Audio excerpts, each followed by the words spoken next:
Hi hello నమస్తే welcome to Telugu ప్రభ. నేను మీ journalist Shivajyothi.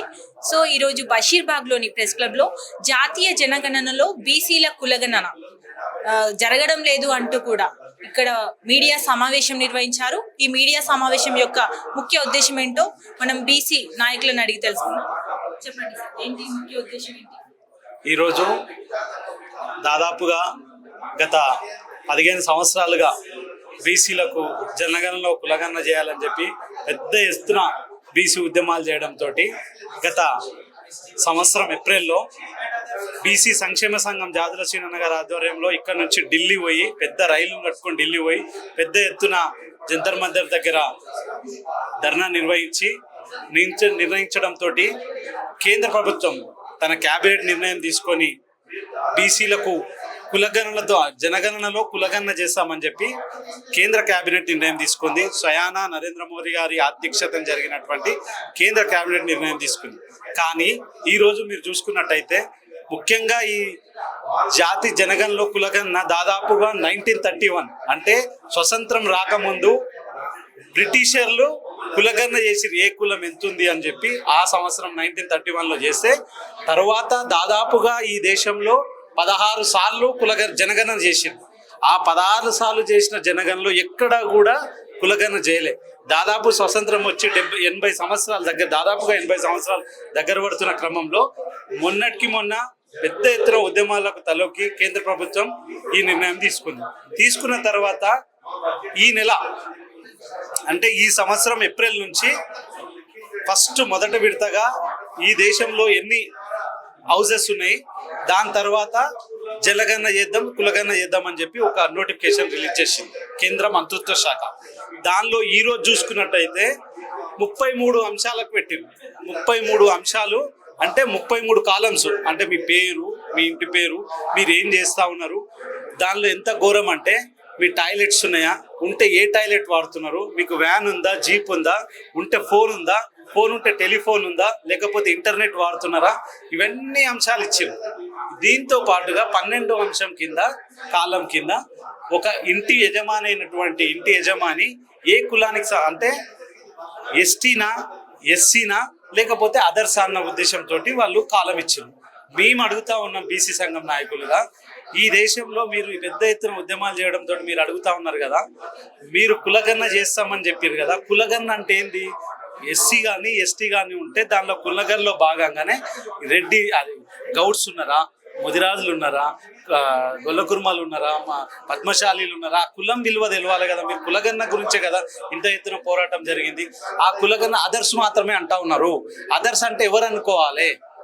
దీనిలో భాగంగానే ఈరోజు జాజుల శ్రీనన్న గారి అధ్యక్షత జరిగినట్టు ఈ మీడియా సమావేశంలో వాళ్ళు హోంశాఖ రిలీజ్ చేసినటువంటి పత్రాన్ని చించి నిరసన వ్యక్తం చేయడం జరిగింది. అంటే ఒకసారి చూడండి, మొన్న పేపర్లో చూస్తే ఈ దేశంలో ఎన్ని పులులు ఉన్నాయో లెక్క తేలింది. అంటే పిల్లులకు, పులులకు, నక్కలకు లెక్క ఉంది. కానీ దేశంలో దాదాపు 60% పైగా ఉన్న ఓబీసీ వాళ్ళు కులాలు ఎంతున్నారు, వాళ్ళ కులాలకు సంఖ్య ఎంత ఉంది, కులం సంఖ్య ఎంత ఉంది మాత్రం తెలుస్తలేరు. అంటే అర్థం చేసుకోండి, అంటే మనం ఉత్పత్తి కులాలు దాదాపుగా ఈ దేశంలో 60% పైగా ఉన్నటువంటి ఉత్పత్తి కులాలు ట్యాక్సెస్ కడుతుంది ఎవరు? కేంద్ర ప్రభుత్వానికి సంపద సృష్టిస్తుంది ఎవరు? అంటే మేమైతే కష్టం పడి మీకు ట్యాక్సులు కట్టాలి, ట్యాక్సుల రూపంలో డబ్బులకు కేంద్ర ప్రభుత్వానికి డబ్బులు ఇవ్వాలి. కానీ ఓబీసీలుగా ఉన్నటువంటి మా లెక్క తెలియరు, మాకు బడ్జెట్ ఇయ్యరు. గత సంవత్సరాలుగా ఓబీసీలకు ప్రత్యేక మంత్రిత్వ శాఖ పెట్టాలని చెప్పి పెద్ద ఎత్తున ఉద్యమాలు జరుగుతుంటే ప్రతి శాఖకు సినిమాటోగ్రఫీ శాఖ ఉంది, కానీ బీసీలకు మంత్రిత్వ శాఖ లేదు. అంటే ఏం అర్థమవుతా ఉంది? ఈ దేశంలో బీసీలను ఓట్లేసే యంత్రాలుగా మాత్రమే చూస్తున్నారు తప్ప బీసీలకు అభివృద్ధి చేయాలి, బీసీలకు కులగణన చేయాలి, బీసీలకు రానున్న రోజుల్లో అభివృద్ధి పథం వైపు, రాజ్యాధికారం వైపు పయనింపజేయాలని వీళ్ళకి ఆశ లేదు. మొన్న ఓబీసీ చైర్మన్ ఉన్నాడు లక్ష్మణ్ గారు, జాతీయ OBC BJP party OBC chairman. ఆయన ఓబీసీ చైర్మన్ ఆయన ఉంటాడు. అంటే వాళ్ళ పార్టీ తరపున ఓబీసీ చైర్మన్ ఉంటాడు, కానీ రాష్ట్రాల్లో కూడా ఓబీసీకి సంబంధించిన చైర్మన్ ఉంటాడు. కానీ దేశంలో ఓబీసీకి మంత్రిత్వ శాఖ మాత్రం ఉండదు. ఆయన మొన్న ఏమంటా ఉన్నాడు, అయిపోయింది కులగణన స్టార్ట్ చేస్తా ఉన్నాం ఏప్రిల్లో కులగణన స్టార్ట్ చేసిన తర్వాత మహిళా బిల్లు తీసుకొస్తాము, పు- నియోజకవర్గాల పునర్విభజన చేస్తామా అంటా ఉన్నారు. ఒకసారి ఆలోచన చేయండి. మహిళా బిల్లు తెచ్చిర్రు, మహిళలకు సబ్ కోటా, బీసీలకు సబ్ కోటా ఉందా? ఎవరికి మహిళా బిల్లు? మహిళా బిల్లు వస్తే ఏమవుతుంది? మహిళా బిల్లు వస్తేంది, పటేళ్ళు పోయిర్రు, పటేల్ అమ్మలు వస్తారు, దొరలు ఉన్నారు, దొరసాన్లు వస్తారు, వాళ్ళకే వస్తారు. కానీ మహిళలకు సపరేట్ ఓబీసీ మహిళలు వచ్చే ఛాన్స్ ఎక్కడుందని అడుగుతా ఉన్నాం.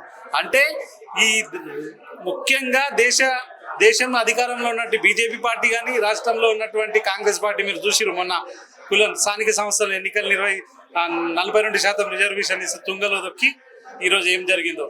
అంటే ఇదంతా బీసీలకు అన్యాయం చేసే ప్రక్రియకు పూనుకుంటా ఉన్నారు. కాబట్టి మేము పెద్ద ఎత్తున రానున్న రోజుల్లో అవకాశం ఈ శ్రీనన్న గారి అధ్యక్షతన మళ్ళీ మీటింగ్ ఏర్పాటు చేసి, నాకు తెలిసి వచ్చే వారమా పార్లమెంట్ సమావేశాలు జరుగుతూ ఉన్నాయి ఢిల్లీలో. కాబట్టి ఢిల్లీలో పెద్ద ఎత్తున మళ్ళీ ఓబీసీలను అంతా ఏకం చేసి ఢిల్లీ మీద దండెత్తే కార్యక్రమం తీసుకుంటా ఉన్నాము. పార్లమెంట్ ముట్టడిస్తాము. దేశంలో దాదాపుగా 27 మంది ఓబీసీ మంత్రులు ఉన్నారు, వాళ్ళ ఇల్లు కూడా ముట్టడిస్తాము. మీరు ఓబీసీ మంత్రులు మేము ఒక్కటే హెచ్చరిస్తా ఉన్నాము. మీరు ఆ కాలంలో 33 కాలాలు ఉన్నాయి కదా, 34వ కాలం కులగన్న గురించి మీరు కాలం చేరుస్తారా, లేకపోతే మంత్రి పదవులు రాజీనామా చేస్తారా అని చెప్పి హెచ్చరిస్తా ఉన్నాం. రాష్ట్రంలో చూసుకున్నట్టయితే 42% బీసీలకు ప్రత్యేకంగా రిజర్వేషన్స్ అమలు చేస్తామంటూ కూడా కాంగ్రెస్ కామారెడ్డి డిక్లరేషన్ లో హామీ ఇచ్చింది. మరి ఈ హామీకి రాష్ట్రంలోని ప్రతి పార్టీ కూడా మద్దతు తెలుపుతున్నప్పటికీ ఎందుకు అమలు కాలేకపోతున్నట్టు? దీనిలో కూడా పెద్ద కుట్ర దాగి ఉందని అనిపిస్తా ఉంది. దాదాపుగా 2 సంవత్సరాలుగా ఈ రాష్ట్ర ముఖ్యమంత్రి రేవంత్ రెడ్డి గారు ఏమన్నారు, మేము బీసీ కులగన్న స్థానిక సంస్థలు 42% రిజర్వేషన్ కట్టుబడి ఉన్నాం. ఆ కట్టుబడి ఉన్నాం కాబట్టే మాకు సర్పంచులకు సంబంధించిన 5 సంవత్సరాల టైం అయిపోయినా కూడా మేము 2 సంవత్సరాలు వెయిట్ చేసి ఈ రిజర్వేషన్ల కోసం పోరాటం చేస్తా ఉన్నాము. మేము చట్టబద్ధంగా ఇవ్వాలనుకుంటామున్నామని చెప్పి మొన్నటికి మొన్న ఏం చేసిర్రు, లాస్ట్ చూసిన తర్వాత వాళ్ళు కేంద్ర ప్రభుత్వం మీద ఒత్తిడి తేవడంలో విఫలమై వారు ఏం చేసిర్రు, ప్రణాళిక సంఘం 15 ప్రకారం 3,000 కోట్లు కొలాప్స్ అవుతున్నాయని చెప్పి సర్పంచ్ ఎన్నికలు నిర్వహించారు. సరే, మేము కూడా ఒప్పుకుంటాం. గ్రామాల్లో అభివృద్ధి చెందుతలేవు, గ్రామ అభివృద్ధి కుట్టుపడతా ఉన్నది, చూసుకునేటోళ్ళు లేరు సర్పంచ్లో, ఓకే. కానీ ఈరోజు ఇప్పుడు మున్సిపాలిటీ జరుగుతూ ఉన్నాయి కదా, ఈ మున్సిపాలిటీలో ఏ పైసలు ఆగుతూ ఉన్నాయని నేను అడుగుతా ఉన్నాం. ఎలాంటి ఈ ఇబ్బంది జరుగుతూ ఉన్నది మీకు అంటే, మీరు నమ్మించి తడిగుడ్డతోటి మోసం చేసే కార్యక్రమమే చేసిరు ఈ కాంగ్రెస్ పార్టీ తప్ప బీసీలకు ఎక్కడ కూడా రాజ్యాధికారం వైపు వాళ్ళకు అధికారం ఇవ్వాలి, వాళ్ళకు స్థానిక సంస్థల్లో 42% రిజర్వేషన్ కల్పించాలనే ఉద్దేశం వారికి ఎక్కడా లేదు. మీరు ఒక్కసారి ఆలోచన చేయండి.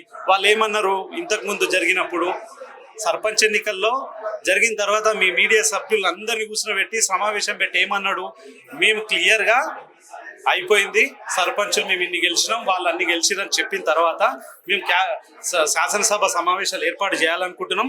ఏర్పాటు చేసిన తర్వాత అక్కడ చర్చించిన తర్వాతనే 42% రిజర్వేషన్ గురించి చర్చించిన తర్వాతనే మేము నిర్ణయం తీసుకుంటాం అన్నాడు.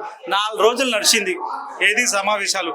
ఒక్క రోజైనా ఒక్క సెకండ్ అయినా 42% గురించి చర్చ పెట్టిర్రా, మాట్లాడిర్రా? అంటే అది మాట్లాడకపోగా ఇప్పుడు బీసీ పార్టీ పరంగా మహేష్ కుమార్ గౌడ్ గారు ఏమన్నారు, పార్టీ పరంగా బీసీలకు 42% రిజర్వేషన్ కల్పిస్తాం. సర్పంచ్ ఎన్నికల్లో గుర్తుండదు కాబట్టి వాళ్ళు అయిపోయింది. ఈరోజు ఈ మున్సిపాలిటీ జరుగుతూ ఉంది కదా, నామినేషన్ల ప్రక్రియ కూడా అయిపోయింది కదా, రేపైతే ఉపసంహరణ అవుతుంది కదా, ఎల్లుండి నుంచి నీకు స్టార్ట్ అయిపోతుంది కదా. బీఫామ్లు ఈరోజు 2వ తారీఖు, ఈరోజు ప్రతి పార్టీకి సంబంధించిన బీఫామ్లు ఇచ్చేయాలి కదా. మళ్ళీ ఏ ముఖ్యమంత్రి కానీ, పిసిసి అధ్యక్షుడు కానీ, ఒక కాన్స్టిట్యున్సీ ఎమ్మెల్యే కానీ, మంత్రి కానీ బయటికి వచ్చి ఇగో నా కాన్స్టిట్యున్సీలో ఒక 3 ఉన్నాయి, దానిలో ఒక 30 వార్డులు ఉన్నాయి, ఆ 30 వార్డులలో దాదాపుగా 18 వార్డులు నేను బీసీలకు 42% ప్రకారం సీట్లు ఇచ్చిన జనరల్ స్థానాలను ఒక్కొక్క మంత్రి అయినా, ముఖ్యమంత్రి అయినా, పిసిసి అధ్యక్షుడు అని చెప్తా ఉన్నాడా? అంటే వీళ్ళు నమ్మించి బీసీలను మోసం చేయడానికే కార్యక్రమం పెట్టుకున్నారే తప్ప వీళ్ళు ఎక్కడ కూడా బీసీలకు న్యాయం చేయాలనో, బీసీలకు రాజ్యాధికారం వైపు ప్రయాణింపజేయాలని చెప్పి వీళ్ళకి ఎలాంటి ఆశ లేదని తేటతెల్లమైంది. కానీ ఎట్లయితే బీసీ సంఘాలుగా గత 2 సంవత్సరాలుగా బీసీల రిజర్వేషన్ కోసం ఎట్లయితే పోరాటం చేసినామో, ఆ చైతన్యం వచ్చిందో, దాదాపు 51% సర్పంచులు గెలిచిండ్రు. రేపు కూడా బీసీలకు చైతన్యం వచ్చింది, ఓటు చైతన్యం వచ్చింది. కాబట్టి బీసీలు కూడా రానున్న ఈ ఎంపీటీసీ ఇది మున్సిపాలిటీలో కూడా దాదాపు 50% పైగా జనరల్ స్థానాల్లో గెలవడానికి రెడీగా ఉన్నారు. ఈ కాంగ్రెస్ ప్రభుత్వానికి బుద్ధి చెప్పడానికి కూడా ఓటర్లు రెడీగా ఉన్నారని విజ్ఞప్తి చేస్తాం. Thank you.